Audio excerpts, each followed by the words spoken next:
현충원에, 서울 국립현충원에 다녔어요. 예전에는 현충원 하면 그저 동작동으로 생각했는데 이제는 대전에도 있기 때문에 대전은 대전국립현충원, 서울은 서울국립현충원 이렇게 표현합니다. 서울국립현충원에 다녀왔는데 다른 게 아니라 저희 사위의 조부께서 그 국립현충원에 안장돼 있어요. 그 공군 중령으로 그 비행기 추락으로 그 6.25 거진 끝나가는 무렵에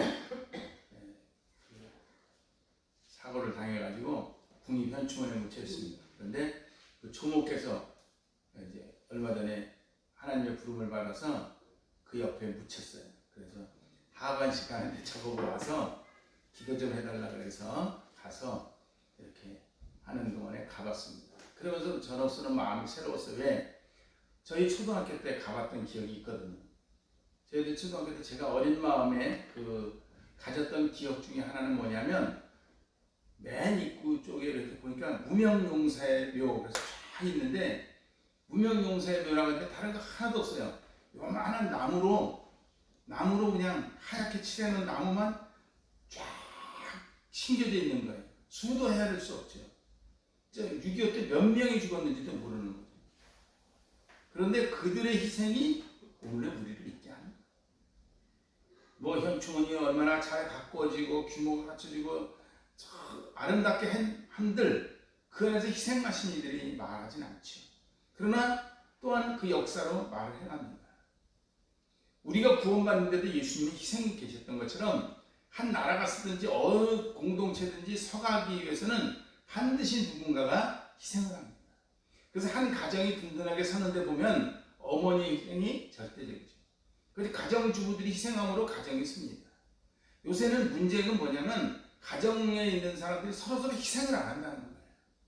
나를 주장하기 위해서 나를 드러내려고 하기 때문에 희생하지 않아서 문제가 생깁니다. 이 나라도 오늘도 문제는 쉽게 말하면 뭐냐면 희생하지 않아서 그런데 고난이 있습니다. 그런데 우리나라 민족이 이스라엘의 민족의 역사하고 질곡이 참 비슷해요. 그 이스라엘 나라도요 세계 열강 사이에 틈바구니에 끼어 있는 나라입니다. 북쪽으로 시리아, 바벨론, 아수르, 로마, 남쪽으로 이집트, 사방에 엄청 헬라고 수많은 나라 열강이 북쪽에 있는 나라가 남쪽으로 가려면 이스라엘을 점령해서 가고 남쪽에 있는 나라가 북쪽을 침략하려면 이스라엘을 거쳐서 가면서 전쟁터가 됩니다. 우리나라도 그렇죠. 그래서 늘 반만년 유구한 역사라고 말하지만 시련이 끝나지 않는 나라예요. 그래서 우리나라의 건축 문화 중에 특이한 문화 하나가 있는데 그게 뭐예요? 문이 많아요. 우리나라는 문이 많습니다. 이렇게 조그만 집에도 그야말로 초가 3칸인 3칸밖에 안 되는 집에도 부엌에 뭐가 있어요? 뒷문이 있어요. 뒷문 없는 시골집 보셨나요? 마루에도 뒷문이 있어요. 심지어는 뒤에 그 안방 뒤에 있는 광에도 뒷문이 있어요. 뭐 하려고 조그만 데다 뒷문을 만들어놔요? 문간방에도 뒷문이 있어요. 뒷문 없는 데가 없어요. 왜? 앞에서 뭐가 쳐들어오면 그 자리에서 도망가야 돼요. 뒷문이 없는 사람은 도망을 못 가. 그러니까 하도 침략이 많으니까 도망가는 거예요. 우리나라는 지금도 삼국이 싸운다고 제가 말씀드렸잖아요. 신라백제 고구려가 지금도 있어요. 우리나라는 여러분 중부 이상 이북 호남 영남이 다 신라백제 고구려 아닙니까? 그래서 그 중간지대가 어디예요? 충청도예요. 충청도가 변경지대이기 때문에 신라백제 고구려에 늘 전쟁터가 되는 거예요. 오늘은 백제가 점령했다, 내일은 고구려가 점령했다, 모레는 신라가 점령했다 이러는 거예요. 늘 주인이 바뀌어요. 여기는. 그러니 누구 편 들겠어요? 네? 주인이 매일 바뀌는데 누구 편 들겠어요? 신라 만세 했던 놈은 그 다음에 백제군이 들어오면 죽는 거예요. 그럼 백제 화이팅 하던 사람은 그 다음에 고구려가 들어오면 처형대상이죠. 그러니까 충청도 사람이 자기 속을 잘 안 드러내는 거예요. 그 충청도 사람은 누구 편이에요? 이기는 사람 편. 이기는 편이 우리 편이에요. 그래서 충청도에서 목회하던 친구들이 처음에 고생 많이 했습니다. 요즘은 좀 덜해졌는데 예전에는. 왜냐하면 서울에서는 여러분 이번 토요일날 전 교회 우리 야유회 갑니다. 교사 야유회 갑니다. 잘 아셨죠? 그럼 예 알겠슈 그런단 말이에요. 그럼 우리가 알았다는 말은 뭐예요? 그날 오겠다는 뜻이죠. 근데 충청도 사람은 네가 하는 말을 알아들었다 그 말이에요. 내가 간다 그 뜻은 아니에요. 근데 알았다 그래놓고 안 하거든. 그래놓고 아니 알았다 놓고 왜 알았냐 그러니까 누가 알았다 그랬지 간다 그랬지 이렇게 되는 거예요. 그렇지? 그거 아니에요? 여기 충주댁 아니에요? 예. 저기는 저 음성댁 아니에요? 예. 잘 알아요. 저도 원적이 충북 영동입니다. 저희 조부께서 충북 영동군 해방군 초대 군수를 지내셨어요. 민선 군수. 그런데 이 충청도 사람은 그런 거예요. 근데 산세도 또 가보면 저희 음성 그쪽으로 생각에 처갓집에 가보면 그냥 산세도 완만해요. 아무리 흉년이 들어도요 가뭄이 들어도 물이 떨어지질 않고요. 아무리 홍수가 나도요 그렇게 물이 잠기질 않아요 보면. 그러니까 늘 물에 물 탄 듯 이렇게 살아가는 거예요 중간쯤. 누가 뭐라 그래도 자기 속을 잘 안 드러내면서. 그래도요 말은 제일 빨라요. 사실은 말이 느린 것 같아요. 행동도 빠르고요.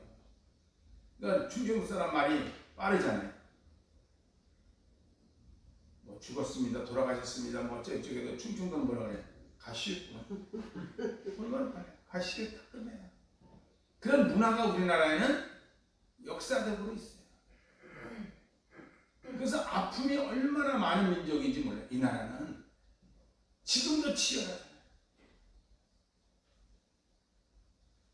일본이 얼마나 침략합니까? 중국이 얼마나 괴롭힙니까? 병자호란, 임진왜란, 그 다음에 정묘재란. 임진왜란은 뭐고 정묘재란은 뭐예요? 임진년에 일본 놈들이 외놈이 조금 외놈이 쳐들어왔다 그래서 임진왜란이죠. 근데 정묘재란은 뭐예요? 예? 정묘년에 뭐예요? 오늘은 현충일이니까 이 전쟁에 대한 역사 얘기를 좀 말씀드리는 거예요.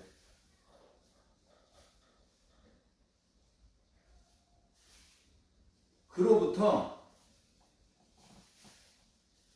5년, 임진년 다음에 임계, 가불병정, 정묘재란, 정묘년에 일본 놈들이 다시 쳐들어와서 난이 다시 일어났다 그래서 정묘재란이에요. 그래도 우리가 그 정도 상식은 알고 살아야죠. 그런데 이 호남 지역은 이미 이순신 장군이 꽉 잡고 있어서 임진난 그 지나는 과정에도 침략을 별로 안 당했어요. 재난을 별로 안 당했어요. 그런데 그 전에는 뭐 마젤란, 콜럼버스 이러지만 이 사람들이 뭐 탐험가나 어쩌고저쩌고 하지만 사실은 해적 비슷한 사람들입니다. 그때 당시에. 그래서 세계를 다니면서 약탈을 일삼았어요. 세계 오다가 우리나라 남해안까지 온 거예요. 온데 막 침략해 들어오는데 우리나라에서는 가스건 여자들까지 나서 돌 던지면서 막 그 이상한데 이양선이라고 해서 이상한데 해적선인데 이상하게 생겼으니까 어마어마한 무시한 배니까 오는데 막 돌 던지면서 호쟁이한테 돌 던지면서 저편으로 가라고 막 돌을 던진 거예요. 그래서 그들이 침략해서 약탈하다가 점령을 못하고 저편으로 간 게 어디냐면 일본으로 간 거예요. 그래서 일본이 지금 영어로 뭐예요? 저편이잖아요. 그 저편으로 가라서 재편이 된 거예요. 그래서 일본은요 재편이라는 말을 안 좋아해요. 그래서 닉본이라는 말을 지어주겠어요 그 사람들은. 그렇죠?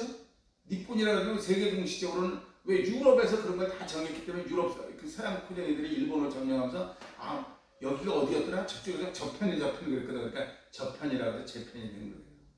그래도 그들은 하여튼 그걸 받아들여서 조총을 받아들여가지고 개발해서 우리나라에 임진년 때 쳐들어와서 우리나라를 점령에 들어가죠. 점령에 들어가면서 우리나라 사람들을 막 약탈해 가요. 근데 누가 주로 약탈을 대상이 했냐면 호남은 이순신 장군이 시키니까 잘 안 되고 또 강원도 이상 북쪽은 너무 내륙이라 깊으니까 끌고 가기 힘드니까 경상도 사람들이 제일 피해를 많이 봤어요. 경상도 사람들이 제일 많이 끌려갔습니다. 경상도 사람들이 끌려가서 일본 사람들이 그 서양 포르투갈 이런 나라 사람들한테, 이탈리아 이런 나라 사람들, 하여튼 서양 사람들한테 포로로 많이 줬어요. 그러니까 우리나라 사람들이 그 한복 입고, 그래서 그 마젤란 그 표류기 마젤란 그 기에도 보면 한복 입은 사람이 나옵니다. 우리나라 사람들이 끌려가서 외국 가서 생활하는 거예요. 근데 외국 가서 생활하는데 남의 나라 포로로 끌려간 그 사람들이 인권 제대로 대우했겠어요? 우리나라 사람들이 이렇게 살다가? 그러니까 먹을 건 적지, 밀가루 이렇게 있지, 수제비 해먹는 우리나라 민족 아닙니까? 우리나라는 밀가루 있으면 수제비 이렇게 많이 먹을 때 뭐해? 전 부쳐 먹잖아요. 전 부쳐 먹을 때는 소뚜껑 가마솥 뚜껑 거꾸로 부쳐 먹잖아요. 근데 사람은 많은데 밀가루는 적어. 그러니까 어떻게 해요? 반죽을 해갖고 예? 그래서 새수순 얇고 넓게 표자인데 경상도 말하는 표자가 뭐예요? 피자 그런 거예요. 그래서 거기다가 온통 서양인들 넣는 거 다 넣고서는 8등분으로 나눠서 그걸 먹은 거예요. 그게 뭐예요? 피자가 된 거예요. 서양인들이 그거 뭔가 가져와 봐라 그러니까 자기네가 먹어보니까 자기네 메인 메뉴보다도 맛있거든요. 그래서 요새 피자가 된 거예요. 그래서 그런지 우리나라 사람들 피자만 사주고 못 쓰는 이유가 그 뿌리가 그렇게 있는 거예요. 그런 아픔이 우리나라에는 많이 있어요. 우스갯소리를 누가 만들어냈던 뭐 어쨌든 그런 역사를 가진 민족입니다. 한시도 바람날 날이 없었어요. 놀랍게도요. 6.25 전쟁 이후로 오늘까지 아무 탈 없이 국가적인 전면전 전쟁은 없었다 그러지만 그 사이에도 얼마나 많은 부침이 있었습니까? 가깝게는 연평도 포격 사건도 있었죠. 서해 천안함 사건도 있었죠. 서해 대전도 있었죠. 몇 년 전에 있었죠. 또 도끼 만행 사건도 있었죠. 68년 1월 21일 날 북한 124부대가 내려온 김신조 일당이 내려온 31명 내려온 김신조라고 표현하죠. 그런 내려온도 있었죠. 그 김신조 씨를 제가 그때 봤었는데 전도사 때 간증하러 왔었거든요. 저에게 제가 전도사를 했는 게 그분은 나는 3번 태어났습니다. 우리 부모님에게 태어났고 남한의 품에 안기면서 태어났고 예수 믿고 거듭나서 이렇게 3번 태어났다 그런 고백을 하는데 얼마나 살기 힘들었는지 몰라요. 그분이 생각해 보십시오. 다 죽고 자기만 어떻게 살아남았는데 그런데 그런 동족의 아픔 또 최근에만 해도 해운처가다 북쪽에서 죽임을 당한 동포 지금도요 우리가 모르지만 수많은 사람이 내려왔다 죽고 올라가다 죽고 그러는 거예요. 이런 아픔이 있어요. 그런데 그것이 하나님의 징계의 일환일 수 있어요. 징계의 일환이면서 또한 회복의 일환입니다. 징계와 회복이 겸하는 우리 몸에 암이 있으면 어떻게 합니까? 도로내는 수술을 하죠. 수술하면 아프죠. 그런데 수술을 해야지 삽니다. 그래야 안 그래요? 에이, 아픈데 뭐 수술을 왜 해? 그러면 안 되는 거예요. 오늘 본문은 예레미야가 부른 것 중에서도 슬픈 노래 5장으로 되어 있는데 이 슬픈 노래의 시작부터 보면 그 잘 나가던 나라가 그 세계에서 큰 사람이 과부가 되고 공주가 남의 집에 가서 일하는 일꾼이 되고 그렇게 된 거예요. 우리가 그랬었잖아요. 우리나라 양반들이 끌려가서 노예가 되고 수많은 부침 제가 지금 말씀드린 것처럼 오늘까지 오면서 얼마나 많은 그런 질곡과 굴곡의 역사가 있었습니까? 그렇기 때문에 우리나라 사람들의 생존력이 강한 겁니다. 그리고 계절적으로도 우리나라에는 추나 추동이 끊임없이 바뀌어요. 석 달 만에 바뀌잖아요. 추워서 죽을 것 같은 때가 엊그제 같은데 갑자기 따뜻해져서 꽃이 피더니 꽃이 피는 게 엊그제 같은데 지금 뭐예요? 덥죠? 안 더워요? 저만 더운가? 이 덥다고 어쩌고저쩌고 하면 또 갑자기 단풍 와요. 단풍 와서 가을이 내고 산발은 가을이 선을 대서 서리가 내리니 어쩌냐면 또 겨울 옵니다. 가을에 겨울 준비, 월동 준비 제대로 안 해놓으면 겨울에 얼어 죽는 거예요. 얼어 죽는다 그래가지고 봄 준비 안 해놓으면 봄에 먹을 게 없는 거예요. 봄에 제대로 모내기하고 안 갖고 놓으면 여름이 풍성함이 없어요. 가을에 거지가 없어요. 그러니까 늘 준비하고 늘 새롭게 하고 해야 되는 거예요. 그러니까 저 아열대 사는 필리핀, 베트남 이런 데 사람들하고는 얘기가 다른 거예요. 그 사람들은요 가만히 놔둬도 농사가 되고 나가기만 하면 바나나가 있고 파인애플이 있고 목마르면 야자서 따서 먹으면 속에서 시원한 물 나오지. 그러니까 아무리 가난해도요 근본적인 죽음이 없으니까 게을러요. 별 노력도 안 하고. 근데 우리는 가만히 있으면 죽으니까 이게 생사에 관한 문제니까 얼마나 열심히 하는지 몰라요. 그래서 지금요 나라에서 복지로 해주는 건 좋지만 너무 해줘서 사람으로 하여금 이 면역력과 저항력과 생존력을 없애버리면 곤란합니다.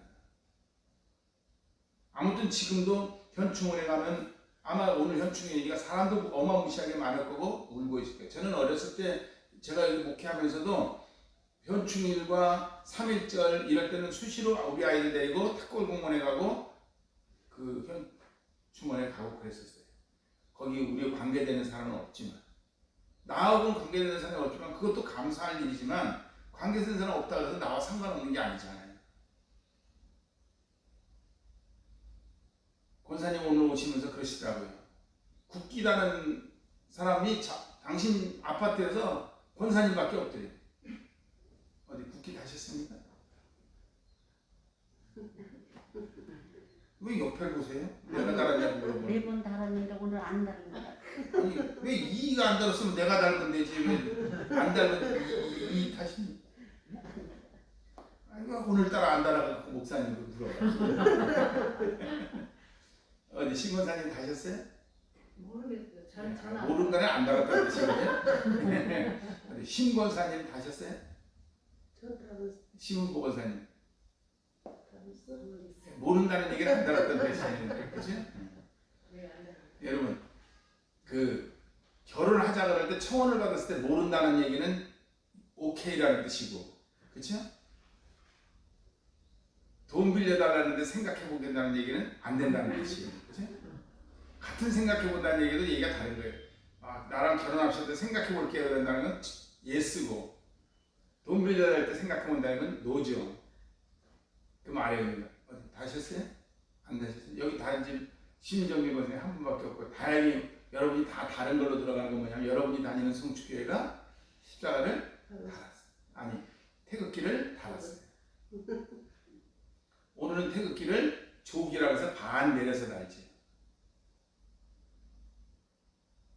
저 국기를 마음껏 달 수 있는 형편이 된 게 얼마나 감사합니까?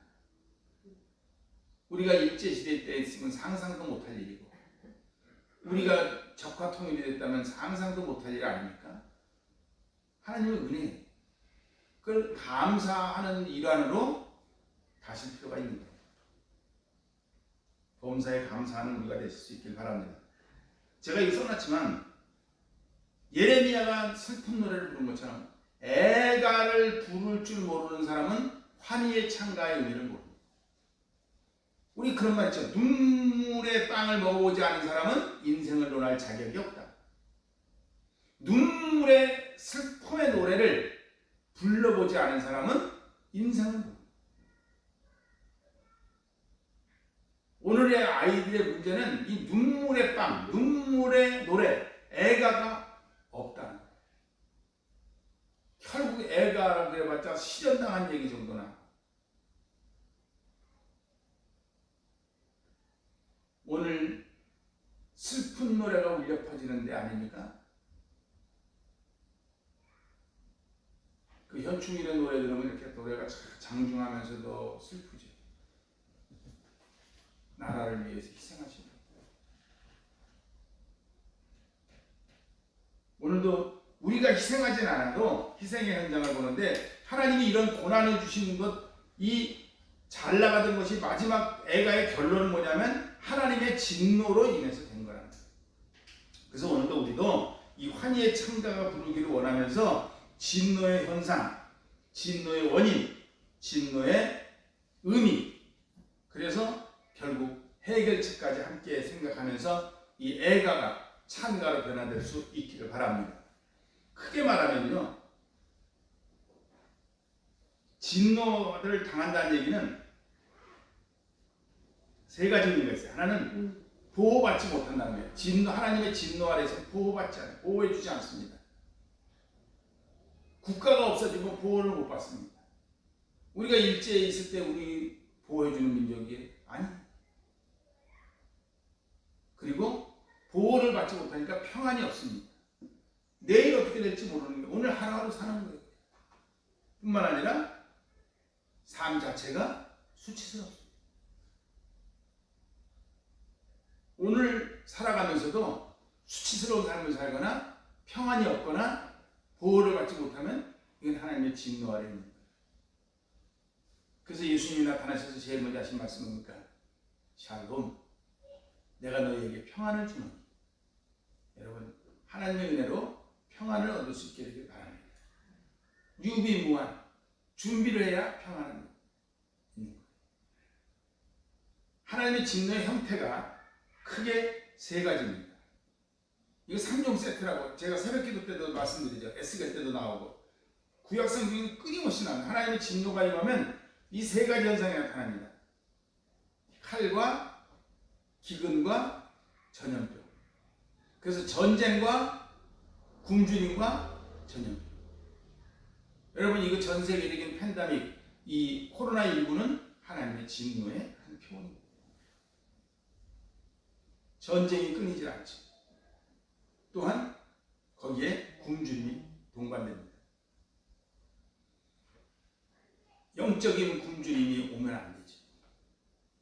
오늘 우리에게 하나님이 영적인 풍성함을 아울러 주시고 영적으로 이 평안을 주시고 영적인 건강을 주시니 얼마나 감사합니까? 칼과 전염병과 굶주림이 우리와 상관없기를 바랍니다. 함께 나누는 우리가 되실 수 있길 바랍니다. 내가 콩 2알 먹고 배 터지기 전에 콩 반알이라도 나누는 그것이 복입니다. 그래서 나보다 없는 이들을 살피면서 그들에게 손을 뻗치는 거죠. 제가 어떻게 가르치고 기도해야 될까 그런 생각을 하는데, 그러니까 남을 돕고 구제하는 얘기를 했더니 저희 손녀가 우리도 없는데 누굴 도와? 얘가 친구네 집에 가보니까 그걸 느끼는 거죠. 지네 집에만 있을 때는 못 느꼈다가 나가보고 그런 것을 해서 어떻게 형편이 문제가 아니라 심령이 평안하고 풍요롭게 될까, 그 기도 중에 있습니다. 그래서 그걸 해주기 위해서 노력합니다. 얼마 전에는 그것이 조금 변화돼서 얼마나 감사한지 몰라. 교회는 우리 송축교회만 하는 게 딱 좋다고. 그래서 지난번에도 말씀드렸잖아요. 저쪽 동문교회를 보면서 지네 집 앞에 있는 교회를 보면서 왜 쓸데없이 교회를 이렇게 크게 자랐냐. 그러니 저 여의도 순복음교회나 명성교회나 뭐 임마누엘 교회나 금난교회나 여기 할렐루야 교회나 이런 데 가서 보면 무언 교회를 이렇게 크게 자랐냐 그러지 않겠어요? 근데 어쩌면 하나님도 그러시겠지. 중세시대에 유럽에 그렇게 지어놓은 교회들 지금 다 뭐하고 있습니까? 그냥 관광 코스 중에 하나예요. 여러분, 터키에 있는 소피아 성당, 그 성당으로 잘 지었는데 그거 뭘로 써요? 해교 모스크로 씁니다. 그런데 그 희한한 거는요, 모스크로 쓰는데 그들이 그 천장화 같은 거를 다 파괴시켜버리지 않고 그거를 칠을 다 해놨어요. 그들이. 그러다가 지금 그 칠이 벗겨집니다. 지금 모스크를 쓰고 있는데 성화가 들어가는 것이. 근데 지금은 뭐 그 관광 코스로 그냥 쓰고 있어요. 우리나라의 대형 교회들이 관광 코스가 되지 않기를 소망합니다. 하나님은 중심을 보지 않고 외형을 본다. 우리가 여러분 이 3종 세트, 칼과 기근과 굶주림, 전염병에서 해방되기를 바랍니다. 상관없길 바랍니다. 어제 뉴스에 보니까 아스트라제네카 잔여분 맞은 50대 남자가 죽었어요. 이거 아스트라제네카를 맞아야 되나 말아야 되나. 우리 아들은 펄쩍 뜁니다. 맞지마다. 아니 이게 뭐 확률 싸움이냐. 이게 뭐 러시아 룰렛 권총싸움 어떤 거 있으면 총알 없는 거 쏘면 안 맞고 총알 있는 거 맞듯이 이게 확률 싸움을 하는 게 아니잖아요 사실. 근데 나라가 이걸 확률 싸움으로 몰고 가니까 그래도 안 맞는 것보다는 맞는 게 낫습니다. 국가적인 차원에서 보면 그래요. 왜? 몇 명 죽어도 수십 명이 안 죽는 게 나니까. 그러나 그건 사람의 생명이라는 건 그것과는 좀 얘기가 다르지 않나요? 내 새끼 30명 중에 그냥 한 명 죽더라도 그냥 25명 살면 되는 거예요? 그게 아니잖아요. 아무튼 여러분 우리 이 전쟁과 굶주림과 전염병이 이 땅에 없어지기를 기도하시기 바랍니다. 그러려면 원인을 알아야 돼요. 어떤 의사 선생님이 그러시더라고요. 질병의 원인만 알아도 절반은 치료합니다. 문제는 질병의 원인을 모른다는 거죠. 지금 이 코로나 백신이 나오게 된 것도 원인을 정확히 알았으니까 백신이 나오는 거거든요. 원인을 모르면 백신이 나오겠습니까? 전쟁의 원인이 뭐고, 기근의 원인이 뭐고, 전염병의 원인이 뭔지. 세상 사람들은 외형적인 걸로 진단에 들어가지만 우리는 영적으로 들어갑니다. 성경은 그것을 10가지로 나눠서 말씀하십니다. 고집 부리는 것, 완고하고. 여러분 고집 부리지 마세요. 특별히 하나님 앞에서. 여러분 강아지가 주인이 끌고 가는데 고집 부리고 버티면요 발바닥만 벗겨지고 목만 땡겨져. 어차피 주인이 끌고 정 그래도 안 따라가면요 내가 어떤 아이가 보니까 개 목줄을 이렇게 달랑달랑 들고 가더라고요. 그러니까 걔가 매달려고 빽빽빽 돌면 따닥따닥 하면서 끌려가요. 매달려서. 그죠? 따라서 잘 완고하고 우상숭배. 그리고 또 하나는 불평입니다. 백성들이 여호와 들으시기에 악한 말로 원망하매 여호와께서 들으시고. 원망하면 누가 들어요? 하나님이 들으십니다. 여러분 어느 세계 암 전문의로 소문난 분이 강연하시면서 그 말씀하셨어요. 도무지 회복의 소망이 없는데 감사하면서부터 그 몸에서 암세포가 죽기 시작해요.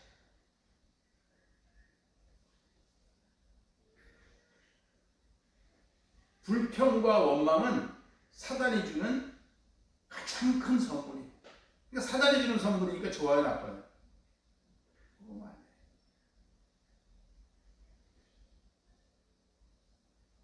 그 성경은 언제 감사하라고요? 범사에 감사.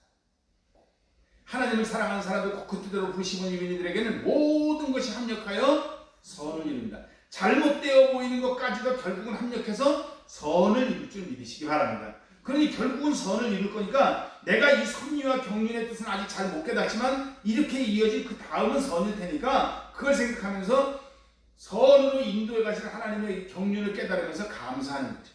죄와 불평의 말을 안 하는 거죠. 그러다 보면 그 선으로 가게 돼 있어요. 근데 불평하면 선으로 가는 길을 못 봐요.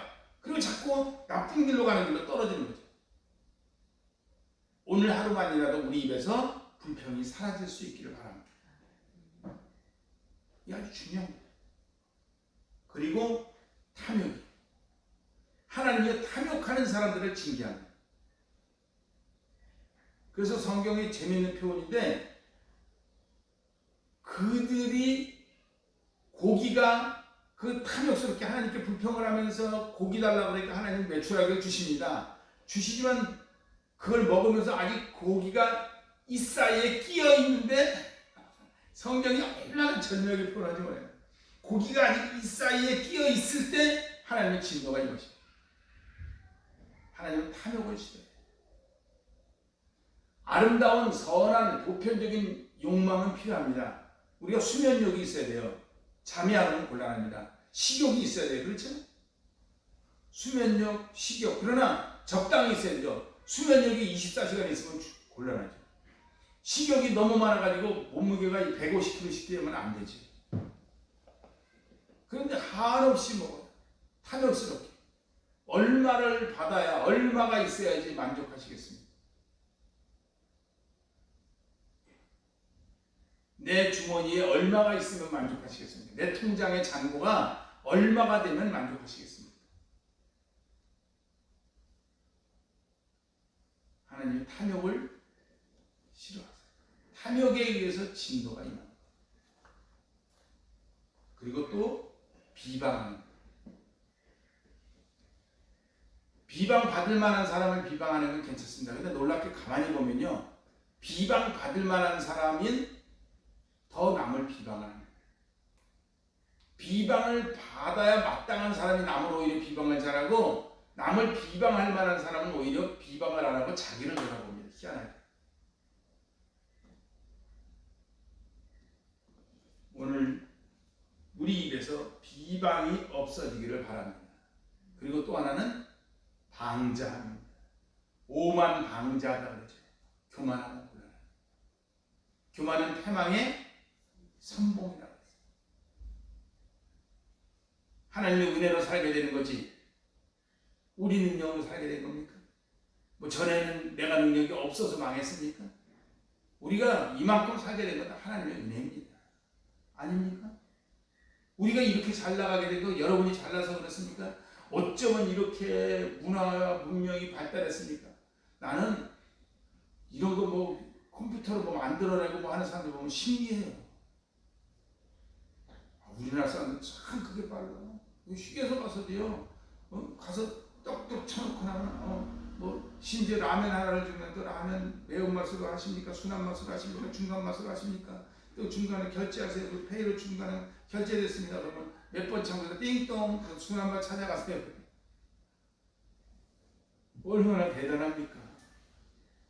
그것도 일부에게만 되는 게 아니라 보편적으로 많은 사람이 누립니다. 이걸. 세계 여행 다녀본 사람이 그런다. 한국 화장실처럼 화장실이 잘 되어 있는 나라가 없다. 근데 저희가 다녀보면 그래요. 세상에 잘 되어 있는 화장실이요. 아니 시리아나 레바논이나 요르단 같은 데 가면요, 화장실 잘 되어 있지도 않은데요, 화장실 입장료 다 받아요. 웃겨요. 화장실 들어가는데 입구에 딱 옛날에 우리나라 남대문 같아. 그 입구에서 앉아있다가 휴지도 팔고 입장료 받아요. 그래갖고 그 나라 돈으로 하여튼 50 얼마를 받는데 그 100 내면 3명 들어갈 수 있어요. 그래가지고서는 3명이서 같이 화장실 갈 사람 모아가지고 같이 돈 내고 들어가. 그랬어.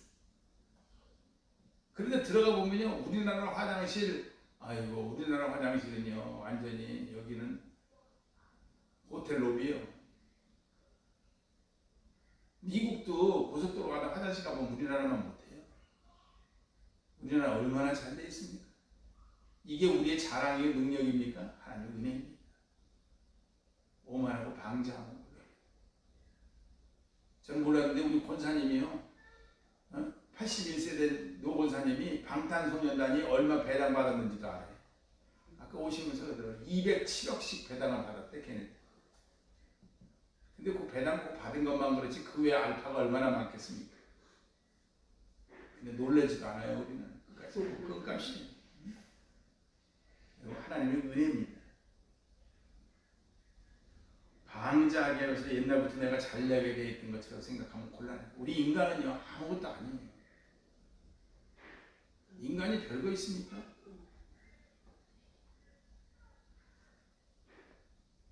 아닌 척하고 사는 거죠. 제가 어제 사모님들한테 그런 말씀을 드렸어요. 인간이 에덴 동산에서 죄가 없을 때는 옷 안 입고 살았어요. 그래서 아프리카 토인이나 저기 옷 안 입고 사는 민족 지금들도 있습니다. 겨우 입어도 그냥 아랫도리가 살짝 지푸라기로 가리고. 근데 옷 안 입고 사는 사람들은 싸움을 안 해요. 희한해요. 왜? 남녀를 선택할 때도 옷 안 입고 싸우니까 정확하게 보고 정확하게 골랐기 때문에 다툴 일이 없어요. 그런데 선교사 보고에 의하면 그들에게 옷을 사다 입혔더니 옷을 입기 시작하면서 그들이 거짓말을 하기 시작해요. 가려지니까 가려진 데를 자꾸 포장하고 더 과대하게 말하고, 약점은 축소해서 말하고, 장점은 더 과장해서 말하고. 우리 인간 별거 있습니까? 벗겨놓으면 아무것도 없지. 똑같이. 누가 잘났고 누가 못났고, 누구는 양반이고 누구는 상놈이고 그랬습니까?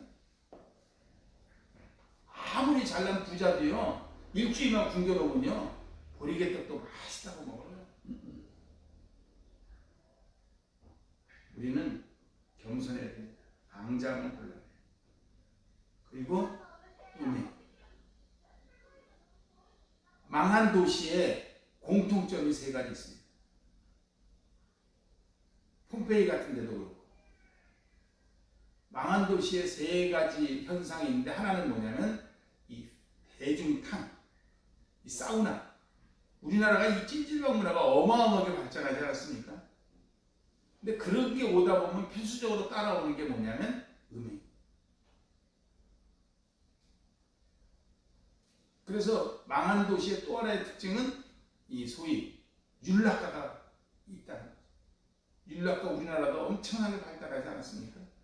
우리나라처럼 발달한 데가 어디 있습니까? 그 코로나 사태 뭐 할 때도 뭐 우리는 알도 못하는 뭐 버닝썬이니 뭐 그런 얘기들이 다 엄청나지 않습니까? 그리고 또 하나는 마약. 그러니까 마약에는 이 알코올도 포함됩니다. 중독성이 있는 것들을 마약. 그런 도시는 망하는 거예요. 우리 하나님 은혜 안에서 정결하게. 오늘 여러분 틀어드린 그 행복이라는 그 찬송에도 보면 그런 말이 있죠. 화려하진 않아도 정결하게 사는 사람. 가진 것은 적어도 감사하며 사는 사람. 그것이 행복이라고. 여러분, 이 코로나 사태에서 계속 나라에서 강조하는 게 뭡니까? 마스크 꼭 하고 어디 갔다 오면은 손을 반드시 쓰라고. 손 씻는 요령은 그냥 이렇게 씻으면 안 되고, 손가락 사이사이 얼마 동안 씻어요? 30초, 적어도 20초 이상을 씻으시라. 그런데 이걸 20초, 30초를 어떻게 알아요? 시계 재놓고 씻어요? 그래서 그 앓는 요령 중에 하나가 뭐냐면, 어린이 동요 중에 곰 3마리 있습니다. 곰 3마리가 한 집에 있어. 아빠 곰, 엄마 곰, 애기 곰. 아빠 곰은 뚱뚱해, 엄마 곰은 날씬해, 애기 곰은 너무 귀여워, 으쓱 으쓱 잘한다. 이 정도까지 씻으시면 된대.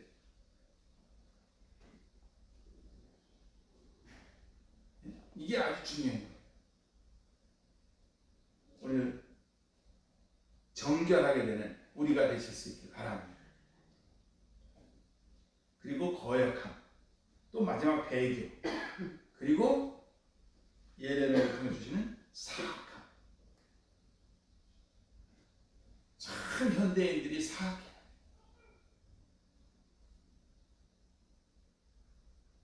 그들이 어떻게 사악하는지 한번 우리 찾아보시겠습니다. 예레미야 44장 앞으로 넘겨서 예레미야 44장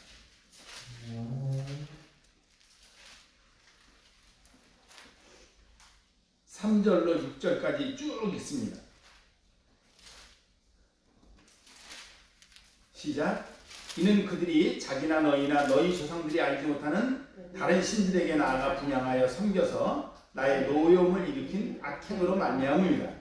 내가 나의 모든 종 선지자들을 너희에게 보내되 끊임없이 보내어 이르기를 너희는 내가 미워하는 이 가증한 일을 행하지 말라 하였으나 그들이 듣지 아니하며 귀를 기울이지 아니하고 다른 신들에게 여전히 분향하여 그들의 악에서 돌이키지 아니하였으므로 나의 분과 나의 노여움을 쏟아서 유다 성읍들과 예루살렘 거리를 불살랐더니 그것들이 오늘과 같이 폐허와 황무지가 되었느니라.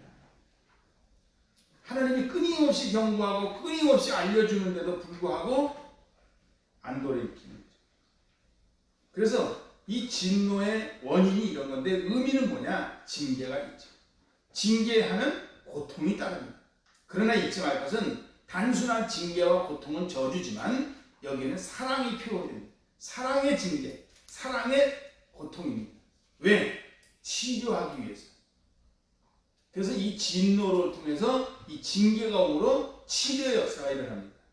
그래서 그분이 치셨으나 도로 싸매어 주실 것입니다.